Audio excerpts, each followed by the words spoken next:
What's up, everybody? Welcome to this week's episode of the Well Man's Podcast. My name is Brian Brosey. I'm joined by my friend and co-host Keoni Tita. Keoni, how are you today? Great. Thanks, everybody, for listening once again to us. Today, we're going to be talking about a condition that I see quite a lot, and it kind of affects other conditions like the one we talked about last week, which was interstitial cystitis. But today, we're going to talk about endometriosis. And so basically, let's just get into it and what it is. Basically, endometriosis is just a condition in which tissue, the endometrium, which normally resides within the uterus, emerges or presents itself elsewhere in the body where it should not be. Okay. So you see almost like endometrial tissue seeding, almost like the abdominal cavity and the pelvic cavity. And actually, they've actually seen it in almost every place in the body, I think, even including the brain, which is kind of crazy. But wow. when you have uterine tissue that's not where it's supposed to be, and it's very prone to the hormonal fluctuations of the female menstrual cycle, you can imagine the kind of misery that you'd be in, besides just having normal menstruation, which a lot of women have a lot of issues with. But think about having growth of tissue that sheds itself based on your menstrual cycle, and it's in your abdominal cavity, and it's no longer in your uterus. Yeah. So when you say it sheds itself, Keoni, is it, if this is happening, like you said, in the abdominal wall, or well, I guess let's use the brain. We'll use the extreme example, just so we're completely separate from where the pelvic stuff is. If it's in the brain, what is exactly being shed? Is it the lining? Do you end up with bleeding in the tissue? brain? Yeah, the tissue is being significant, just like the uterine lining is being promoted for growth based on estrogen and progesterone. It's prone to these messenger molecules of these sex hormones, which makes it grow and regress and shed itself. And it doesn't matter where it is in the body, it's still going to be prone to these hormonal signals. And you get all kinds of, basically, the main symptom for endometriosis is just chronic pain. So you can imagine what's going on there. You're getting a lot of inflammation. You're getting a lot of cramping. You're getting just a lot of misery that goes on with it. I mean, you can name the symptoms, they're all over the place. And because the symptoms are all over the place, I mean, of course, the main ones, fatigue, headache, and stuff like that. It normally is, when you get endometriosis, though, it's normally in the abdominal cavity. That's the most common place. But I bring that up because they found it in areas all over the body, like remnants of it all over the body, and they're not really sure. We'll talk about the mechanisms of why this may happen, but still, we really don't know. Unfortunately, for a lot of women, when they go through this and they try to figure out what's wrong with them, it usually takes like 5 to 10 years, and it's a diagnosis of exclusion. They have to rule everything out before they actually give you a diagnosis of endometriosis. In the U.S., what is it? Chronic pelvic pain accounts for like 10% of all outpatient gynecological appointments, and 66% of the women with pain or tenderness on a pelvic exam have endometriosis. So it's quite common, really, but it seems that it's a little bit hard to diagnose unless you're going to go into invasive techniques to diagnose it. But usually, you want to wait, before you even go into those more invasive techniques like laparoscopy and go in there and look. And then the way it's diagnosed is you just go in the abdominal cavity with a camera and look and see if you see endometrial tissue there. And that endometrial tissue, then you want to see the severity of it. And to really confirm the diagnosis, although you can do it off just laparoscopy by itself, you want to take a biopsy of the tissue. Seems like if it was anywhere but the abdominal wall, it would almost be, or in the abdominal cavity, it would be almost impossible to properly diagnose and find. Right. And that's true. The reason why I brought it up in these like uncommon areas where it can show up, like in the brain or elsewhere in the body, is because one of the mechanisms of how it happens is they talk about retrograde menstruation, which basically means like when a woman is getting ready to have her period, she gets backflow, right? So backflow up into the fallopian tubes, out of the fallopian tubes, which empty right into the abdominal cavity.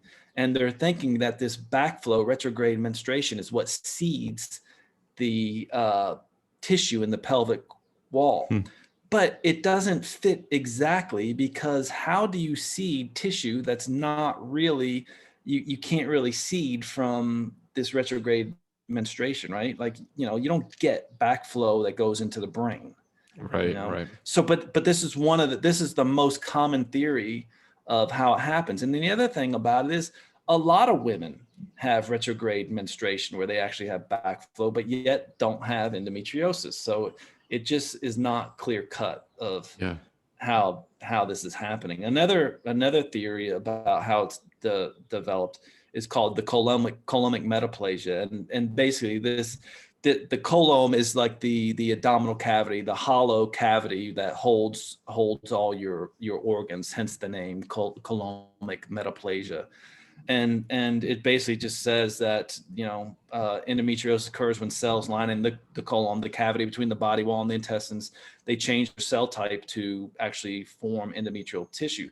So somehow they're actually changing their cell type, either through genetic a genetic abnormality or some type of cytokine or other metabolic messengers, where you're not actually getting this retrograde flow. Another thing is, if it's actually being seen in other parts of the body besides the pelvic cavity, and keep in mind the pelvic cavity is where we see it mostly, right? But you may get like blood and lymphatic dissemination of it throughout the body, and that may seed this tissue in other parts of the body. Right. Okay. Without a doubt, you can ask anybody that, endometriosis is like a firestorm of inflammation. So you get all these inflammatory cytokines, and these cytokines have tremendous influence on immune cells, and they can affect nerves that make them angry, which contributes to the pain. So that's another theory, that it's just an angry pelvic cavity from basically inflammation, and these cytokines talking to one another that are creating an environment where this tissue can kind of implant itself. And then we definitely know that endometriosis and the uterine lining is very, very prone to hormonal influences, right? I mean, you cannot get pregnant without the appropriate doses of estrogen and progesterone. And unfortunately, with endometriosis, because it does create a hormonal imbalance, I mean, a lot of women find out that they have this problem based on trying to get pregnant. And many of these women are declared infertile because of such. So to get pregnant, you have to kind of suppress, the growth of the endometrial tissue to help these women get pregnant. So there's a genetic component to it too. So usually first degree relatives, if they've had it, you have a higher chance of getting it if your first degree relatives also have it. So genetics plays a role too. But these are all the theories of how and why it's happening, but none of them really stand out. It's one of those things that it's very common, but definitely needs much more research. One of the things I want to also say about endometriosis, because it kind of gets confused with endometrial cancer, they're not the same thing. So endometriosis does not invade other organs and things like that, and kind of create this catabolic condition where cancer takes over the body. But it's similar, right? Because you have this tissue where it should not be, kind of like what cancer does. So they're not the same thing, but it is interesting to note in a very, very small percentage of people suffering from endometriosis, I'm thinking like maybe up to 1%, maybe even less than 1%, there does seem to be that in the very small percentage, it can undergo malignant transformation. So I just want to put that out there, but they are two different things. So for people suffering from endometriosis, it's very, very unlikely that they will also suffer from endometrial cancer, although there's a slight increased risk of that. Right. Yeah, it makes sense. The main symptom is pain. I mean, that's the main thing. I mean, and it's usually pain, dysmenorrhea, pain during menstruation, or dyspareunia, which is just pain during sex, right? I mean, those are the two most common ones. I think women with endometriosis, over 75% are going to experience pain. A very high percent of women will experience infertility. We're talking about, I don't know, I think it's up to, I don't know, maybe you have like up to like 20% chance of just having problems getting pregnant. It's not to say that if you have this, you can't get pregnant. You certainly can. And there are some treatments that can help women get pregnant that have endometriosis. It just makes it a little bit harder if you do have it. Okay. Are there any superficial signs, Keoni? As we talk about it, I don't know why, but I feel like there may be, some, for lack of a better word, acne or some sort of skin condition or rash that may show up as well. Do people have any superficial signs of this, or is it all, like you said, kind of that just pain or abdominal pain or pain with those two activities?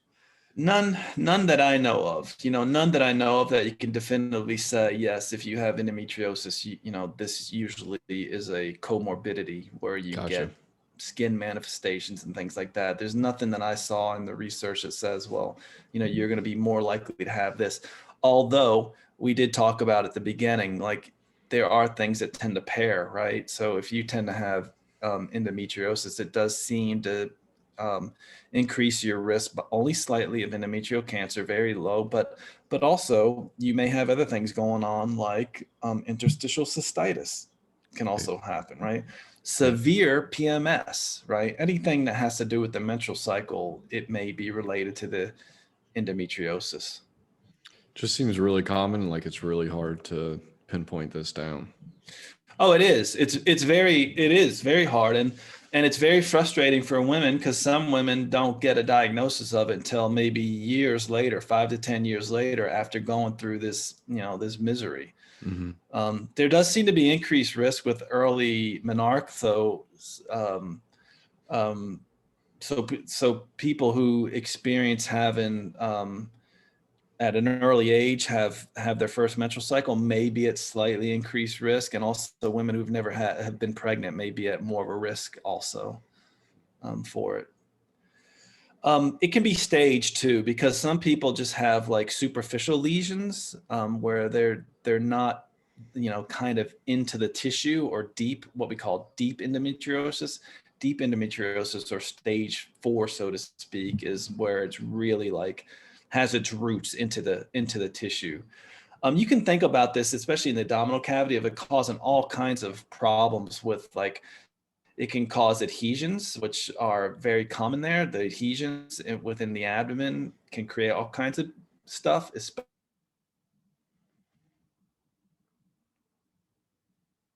that intestines having to move around and do their thing, and in the abdominal cavity you have all this endometrial tissue. That can be an issue. And then also, a lot of people who deal with this, depending on where that endometrial tissue is, may have, like, pain with defecation, it seem with it, constipation can make it a lot worse. Can have digestive issues, can make it a lot worse also. And there's actually some research that actually shows that exposure to certain pesticides may also increase your risk of endometriosis. And this makes sense. And we talked about this before, but a lot of, industrial chemicals can act or mimic like estrogens. So right. Xenoestrogens. So, that makes sense that may have be an issue. So think about what estrogen does. Estrogen helps build up the uterine lining, right? And then when you get a surge of progesterone basically helps keep that lining. And if you're pregnant, it kind of acts as nutrient for the egg and embryo to kind of implant. However, once progesterone reaches a threshold, it causes the shedding of the uterine lining, right? And then the cycle will start all over again. So xenoestrogens may play a role in a problem with that. So when I treat women with endometriosis, I really go out of my way to, here I think it's pretty important to try as best you can to eat a really good diet. And if you really want to get crazy about it, like try to eat organic food. Try to have a daily detox regimen of, drinking plenty of water every day. Make sure you're urinating. Make sure, you're using all your organs of elimination, that they're working well. So, right. So all your detox organs and things like that. So you're having appropriate bowel movements, your diet is pretty clean, you're sleeping enough. All these things can help. So I did see that having a high fruit and vegetable diet as compared to a meat diet was beneficial. Yep. Yes, it is. And furthermore, lowering your trans fats. So anything like that, which tends to be found in processed foods, a high trans fatty diet also can make it worse. Whereas there's research, and we'll talk about this a little bit more, but there's research that shows increasing your omega-3 fats, your healthy omega-3 fats, like fish oils or in fish, actually can make it better. Mm-hmm. So, as I said before, laparoscopy is basically the definitive way, the gold standard to diagnose it. But, you have to go in there and actually look and probe around, which, is one of those things that can be a difficult decision to do unless you absolutely are not sure. And then really to further make the diagnosis, you have to get a biopsy of it. So it's not cheap. No, it's not. It definitely puts a burden on the healthcare system, and right. and the women who suffer from this are, there's a lot of misery there, and some women, may be having trouble getting pregnant and not really know that it may be endometriosis. So it's good to know what's going on there, because there are things that can help with that and help improve your chances of, a viable pregnancy. Mm-hmm.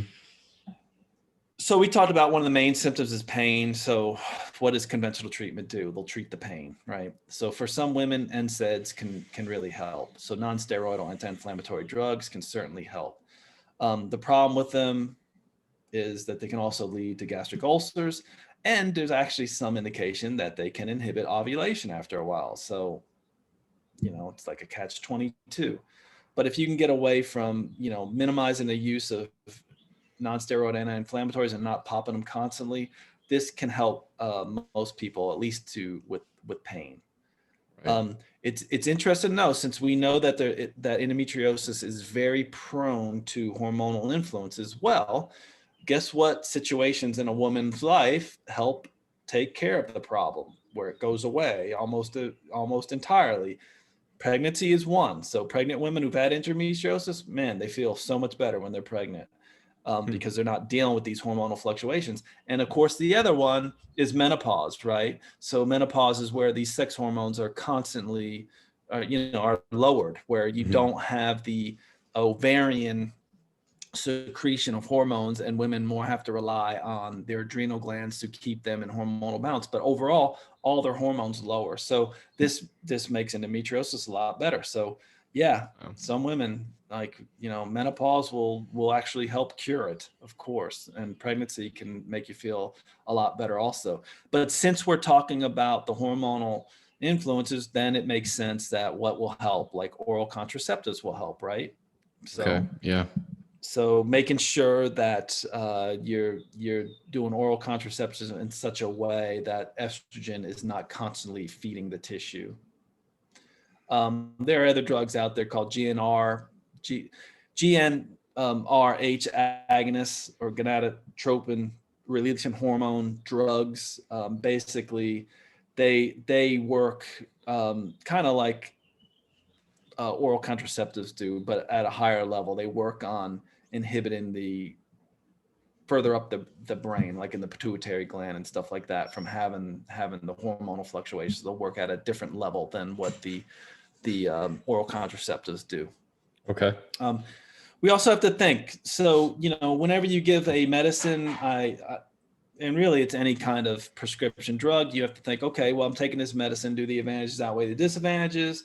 If you are suppressing, especially in young women, estrogen and suppressing hormones, what does that lead to? That leads to a lot of other things. That can lead to, the main one is bone issues, especially later on in life. And that can be devastating. So it's about finding you want to retain your bone density, especially as a woman, well into menopause, where you don't have those hormones helping you out to increase your bone health. Right. So the main treatments, you can think about treatment as far as like kind of conventionally suppressing estrogen in a way, and then also increasing progesterone. The way they do this conventionally is they do this with synthetic hormones, and these synthetic hormones, especially synthetic progesterone or progestins, these are progesterone-like drugs such as Provera. They're just synthetic hormones of your normal hormone, progesterone, but they also have a lot of side effects, right? So weight gain, depression, bloating, irregular bleeding, as well as increased cardiovascular risk and increased risk of breast cancer. So I always kind of cringe when this is kind of a treatment, because I'm like, why not just give them the real deal drug, progesterone? Right. And so in our clinic, we will tend to do that. And progesterone and even estrogen, the bioidenticals, seem to have a protective effect on, cancers and cardiovascular risk, and also help protect bones in a much more beneficial way. Again, this is my bias, but since they are bioidentical hormones, these are the chemicals that your body knows.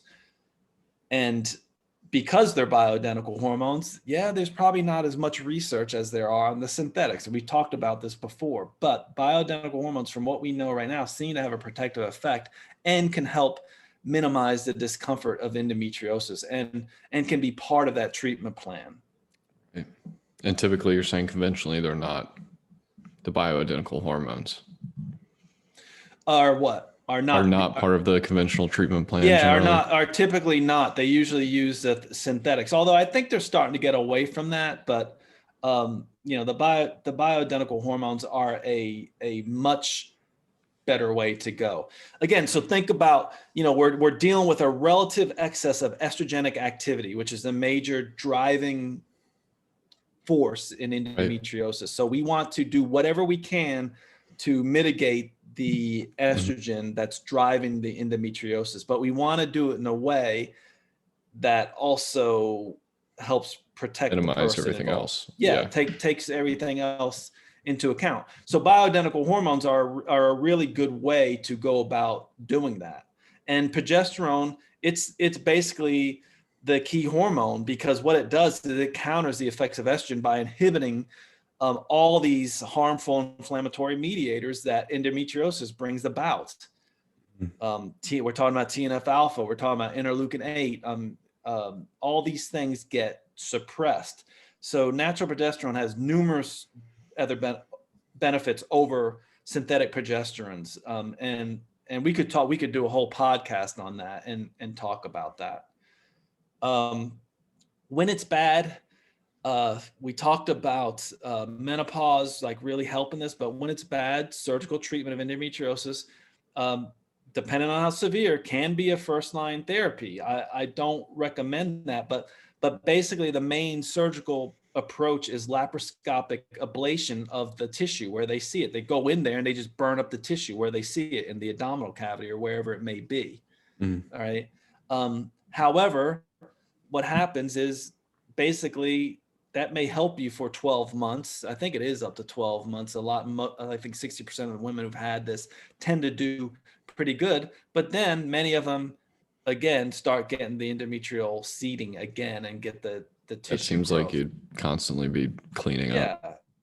Yeah, it's just it's basically symptom management. A more invasive but a better option if you just want to like get rid of the pain and discomfort.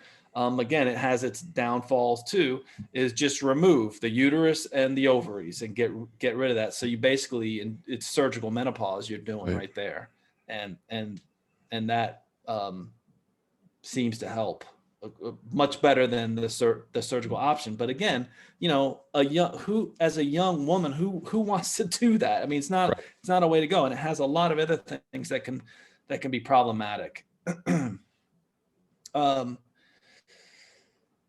You know, one thing about the laparoscopic surgery is that if you do that and you are a woman trying to get pregnant, it does seem to increase your risk, your chances of getting pregnant. So, whereas, you know, women receiving the hormonal treatments of endometriosis didn't see significant effects on the rate of pregnancies going up. Whereas it seemed like the laparoscopic destruction of the ectopic meaning outside of the uterus tissue, the endometrial tissue, you know, if you get rid of it, it seems to improve your chances of getting pregnant. So, there's other therapies out there that can help. One of them is called Pentoxophiline. This drug basically helps with the pain. It seems to quell inflammatory mediators. It's typically used to help improve blood flow in people that have intermittent claudication. I think even Raynaud's, it may be used, but it does seem to have some benefit in definitely in animal studies, but also in human studies. One of the things about it is it seems to reduce the expression of something called VEG, which is vascular endothelial growth factor. So if this growth factor is around, the endometrial tissue will kind of expand. This drug will suppress that. So if you have a lot of VEG around, you create more blood vessels coming off that endometrial tissue, which helps it kind of spread itself, right? By the way, this is something that cancer uses. It likes to see a lot of veg around so that it can spread. So this drug seems to inhibit that. And it may be a way to go for people.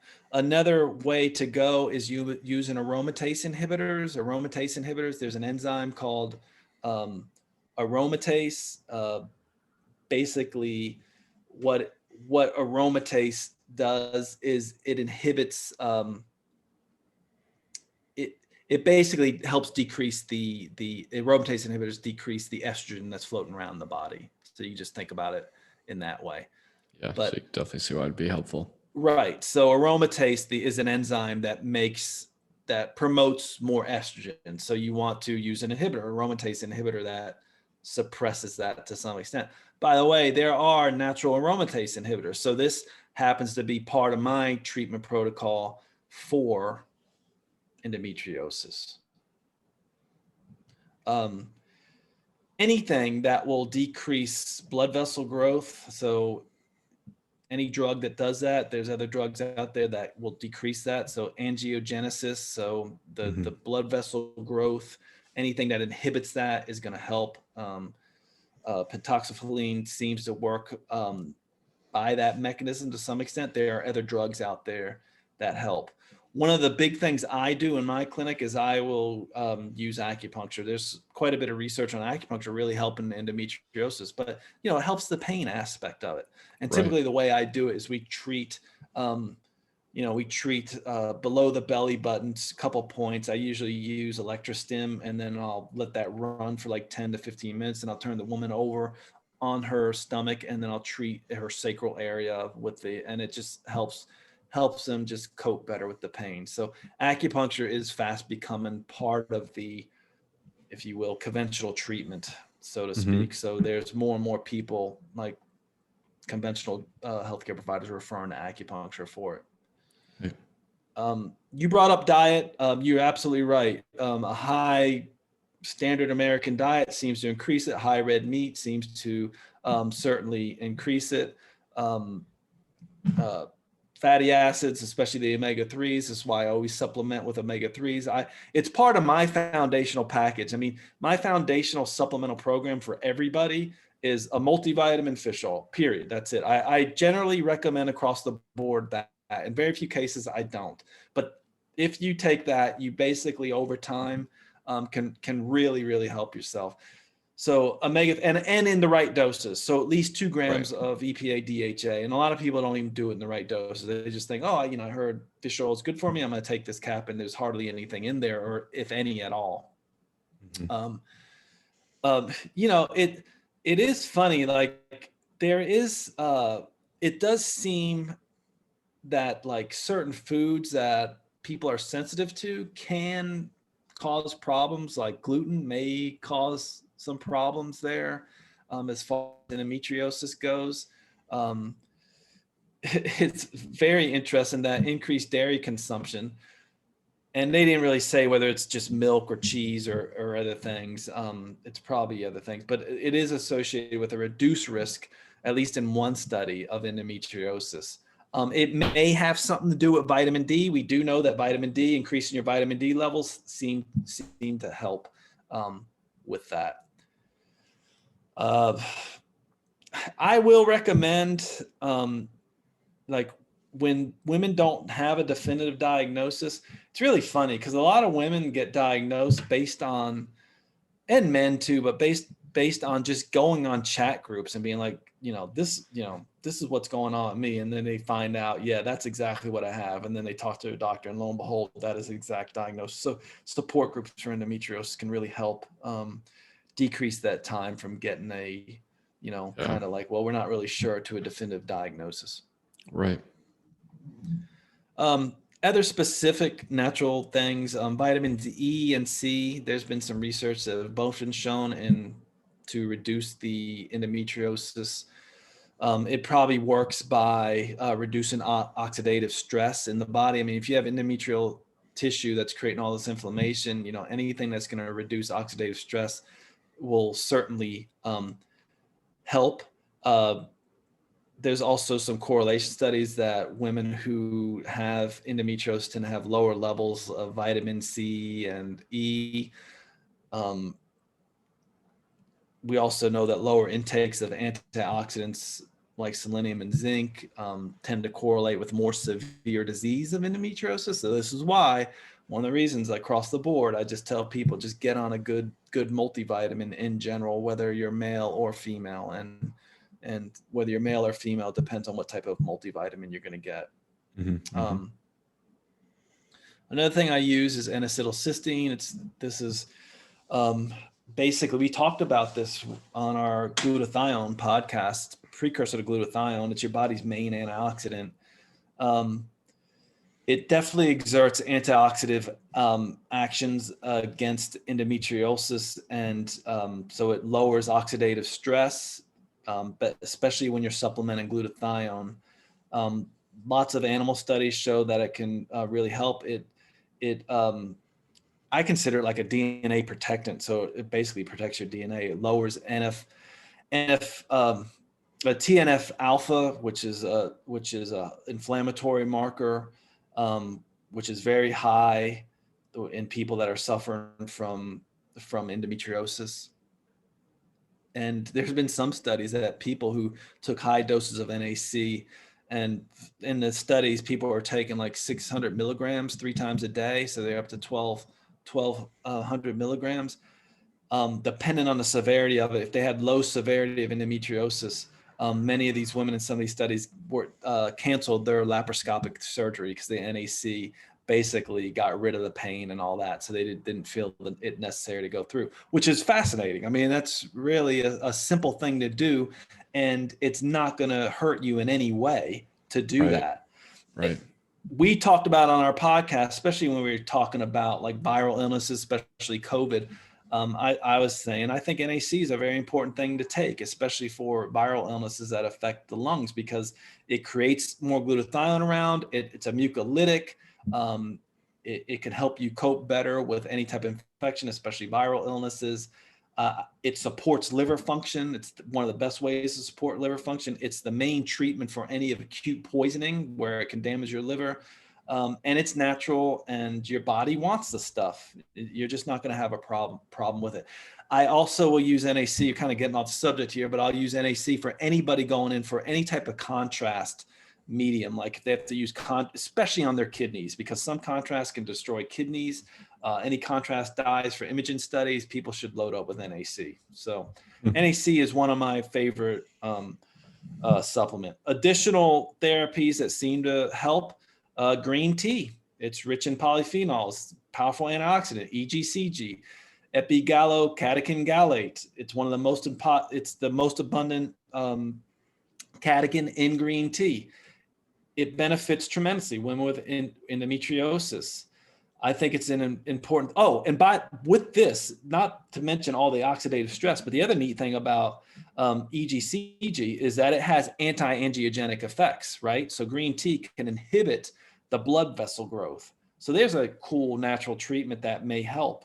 Resveratrol, that's that compound. We talked about it plenty of times. It's found in certain foods like grapes, peanuts, berries, red wine. I give it in a supplement. That's the best way to get it and to get higher doses of it. In preclinical research, it seemed one study showed that it reduced endometrial implants by 60%. That's fascinating. It also inhibits blood vessel growth. And that's resveratrol. So that's resveratrol. Yep. And then one of my most favorite supplements of all time, and my favorite anti-inflammatory, is curcumin. Curcumin is from the herb turmeric. Has anti-inflammatory effects, and it's a powerful antioxidant, and it is a powerful anti-proliferative compound. So I use it a lot for cancers. Anything that you want to slow the growth of any tissue, it's a great one to use. So those are the main ones that I think have the most research as far as natural substances. But since I do deal a lot with Chinese medicine and stuff, I just wanted to talk to people about a couple Chinese herbs that really help. Anytime you have like any lesions in the body or tissue growth that is somewhere where it shouldn't be, in Chinese medicine, we call that stagnation. And there are certain herbal formulas that I use that can break up that stagnation that are kind of specific for endometriosis. So I know a lot of women don't know anything about this. They may have read on the internet some of the other stuff we talked about, but there are formulas out there that have very strange sounding names. I'm probably going to bastardize the pronunciation, all of this, but there's a formula that I use called the Chong release formula. It's called Jai Wei Dao Hong Si Wu Tong. That's one of the names of it. Chong release formula. Yes. And then there's cinnamon emporia formula. This is a modification of a common formula called Guizhu Fu Ling Wan.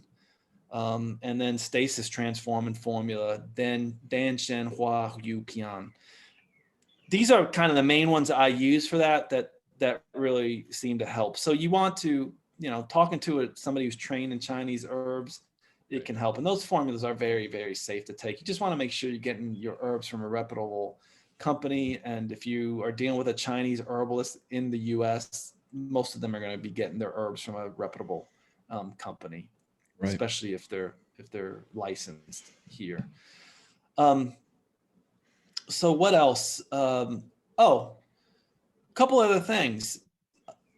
It was found in areas like Japan where they eat a lot of soy products.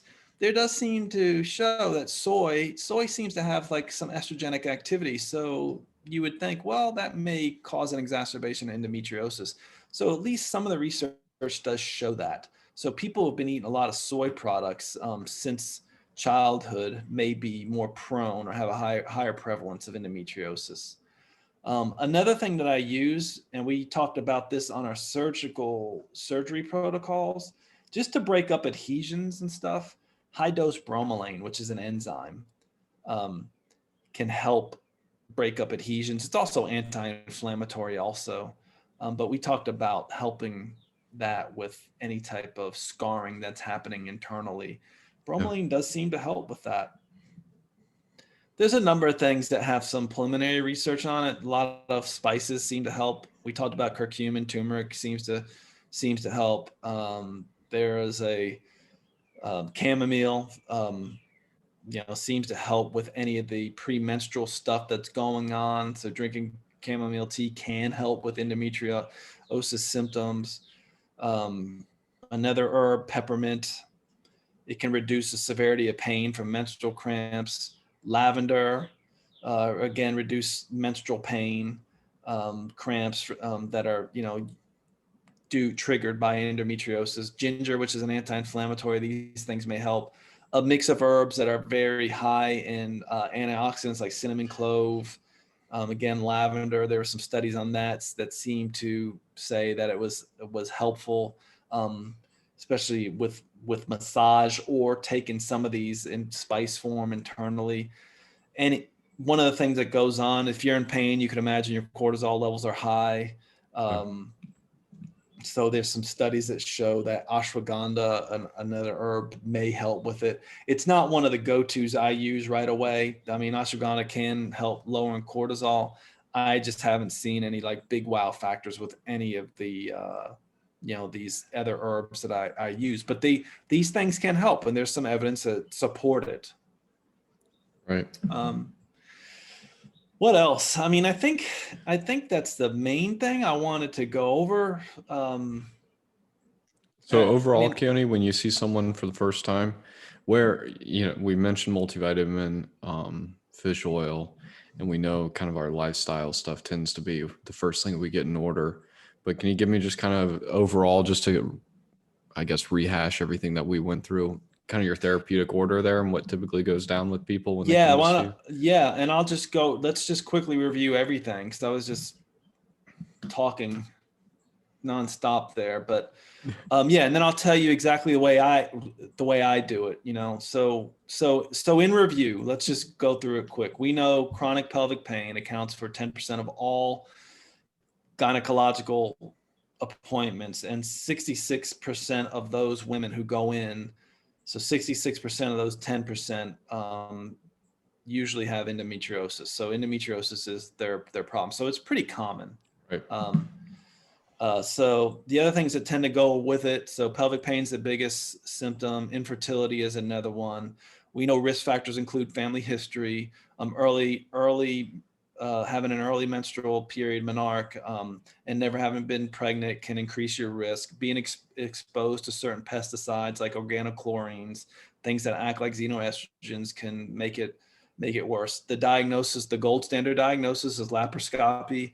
It also helps with the treatment and helps determine the severity of the endometriosis, how invasive the endometriosis is. We talked about conventional treatment. NSAIDs is a one that you can do over the counter. Oral contraceptives, using synthetic progestins can help. And then there's that other therapies out there like pentoxophiline, and that's shown to increase fertility, give you pain relief when compared to placebo. Aromatase inhibitors, any things that can decrease the estrogen load in the body will be helpful. We talked about dietary and lifestyle considerations. Cold water fish, omega-3s seem to help decrease in red meats or trans fats in your diet. Definitely eat more fruits and vegetables. Those always play a protective role. I mean, we can't stress that enough. I think the nice thing about the internet is a lot of people can self-diagnose with support groups. I think that's very important. When we talk about specific integrative interventions, omega-3 supplementation, a good multivitamin or high dose of vitamin C, E, zinc, and selenium seem to help. And acetylcysteine seem to help quite a bit. There were they did a study, a 3-month study, if I remember this correctly, where NAC significantly reduced the endometriotic cysts that you tend to see within the abdominal cavity, and they actually reported that it was just as good, if not better, than hormonal treatment of endometriosis. That's pretty amazing to me. We talked about green tea, or specifically the compound in green tea, epigallocatechin gallate, EGCG, and then resveratrol. Now, what do I do? Based on that information, definitely clean up the diet, and we work on the foundational stuff, right? So the therapeutic order is, let's get people to sleep. We know that sleep helps with hormonal balance. Let's get people to exercise. We also know that helps with hormonal balance. Let's get them to eat right. We also know that helps with the hormonal balance, but it's not a wow factor. I mean, you're not going to be able to do that, or I haven't seen it in my clinic where women can do that and they're like, oh, my endometriosis is gone. So it's I usually do this combined. They usually come to me in combination with conventional treatment. The other thing that we can do is we can also help them by using bioidentical hormones and using natural aromatase inhibitors. So natural aromatase inhibitors like diindolylmethane or IC3, these are compounds found mostly in cruciferous vegetables. There are other compounds that can also do it, like chrysin, and there's some other ones too. The name escapes me now, but anyway, all we're trying to do is reduce the estrogen load in the body, or support the liver so that these women can help metabolize these estrogens, so they're not wreaking havoc by causing the growth of this tissue. And so instead of using progestins, which is one of the conventional treatments, we can use natural progesterone, right? Which is a much better way to go. And instead of taking it orally, we can use natural hormones that you can actually use topically on the skin, which I actually like. So with all that being said, and then, I'll use the other things we mentioned, like curcumin can help. NAC, I definitely will always use that. And then if it's really bad, then I use some of those Chinese herbs. For pain management, of course, I use acupuncture for it. Mm-hmm. I also think there's a plug here for physical therapists, especially physical therapists who can do pelvic rehabilitation or work those pelvic muscles. Anything like that can help, like any tissue manipulation where we can make sure that the uterus and everything and the pelvic muscles are doing their thing. They're not too taut and they're not too relaxed. So you don't have prolapse or anything like that. That can help. Yeah, absolutely. And that's pretty much where how I approach it. And typically, we see good results, and a lot of the people that come to my clinic are pleasantly surprised, and that these natural approaches can really help. And just in general, how long does it take for him to get pleasantly surprised? Clear up in 3 months, 6 months? It can be as quick as a few weeks to 3 to 6 months. I mean, with that NAC study, I'd say 3 months typically. The NAC study was 3 months, and we saw a reduction in symptoms. But clinically, I would say, anywhere from a month to 6 months, you should see results. And you don't have to do one or the other, right? You want to, you can do conventional treatment along with these natural treatments, and you're not going to get yourself into trouble. I mean, you definitely want to talk to somebody like me and definitely let your conventional docs know what you're doing, just to make sure you're not doing some craziness. Mm-hmm. But, the goal for me always is to help people get off their prescription meds if and when they can, or at least reduce the dose of them.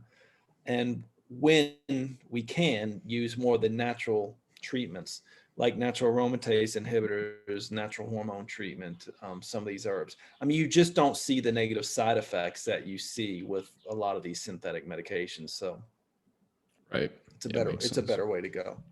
Yeah.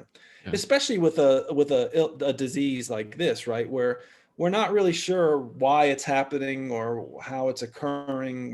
We know, we just have when the treatment is going to end up being, well, let's remove the tissue. That's not really getting to the cure, why it's happening. Right. So exactly. Even though it can help tremendously. Right. There's definitely an education on it, Keoni. Oh, a lot of good things to do, to take away. As always, those lifestyle things keep coming around.